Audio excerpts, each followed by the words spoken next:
Yau take Laraba ta bawa ranar samu. A yau ma an saki wasu manyan fina-finai masu matuƙar kyau wanda suka kasance tare da manyan fina-finan jarumai wato manyan jaruman Indiya irin Salman Khan, irin su Hrithik Roshan, irin su gasu nan dai da dama. Wannan fina-finai guda biyu wanda muka muku fasocin su gani da kake da zaga-zaga.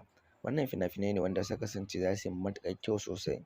Domin tun hanyar ganin fuskar tasu, ko in ce tun hanyar ganin fasocin nasu, musan da cewa fina-finai ne manyan jarumai. Kuma ko da kuwa ce ƙasar Indiya, manyan jarumai ba sa fina-finai marasa kyau. Ƙananan jarumai ne yawanci suke fina-finai wasu masu kyau, wasu kuma su kasance akasin haka. Waɗannan fina-finai sun kasance manyan fina-finai ne ga duk mai buƙata.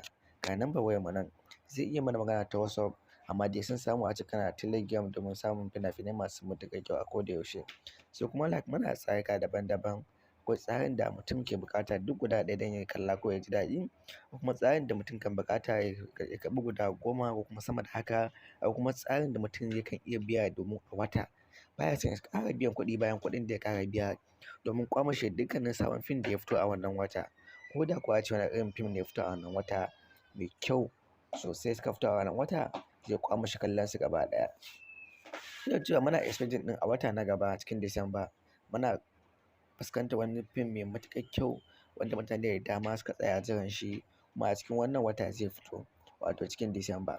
Amma me wannan fim da zai fito tabbas za mu sa rai sosai a kansa domin irin matuƙar kyan da fim ɗin zai yi shine zai ba mutane mamaki. Ban faɗa muku sunan fim ɗin ba domin akwai wanda su yadda amuna suna faɗa sunan fim ɗin, sai dai kowa ya tsaya jiran tsammani domin fitowar wannan kalar fim ɗin mai matuƙar kyau. Da ya fito za mu kawo muku shi domin ku shaƙi kallonsa da sauri ba tare da kun ɓata kanku lokaci ba. Yanzu muna magana akan waɗannan manyan fina-finan jaruman ne waɗannan guda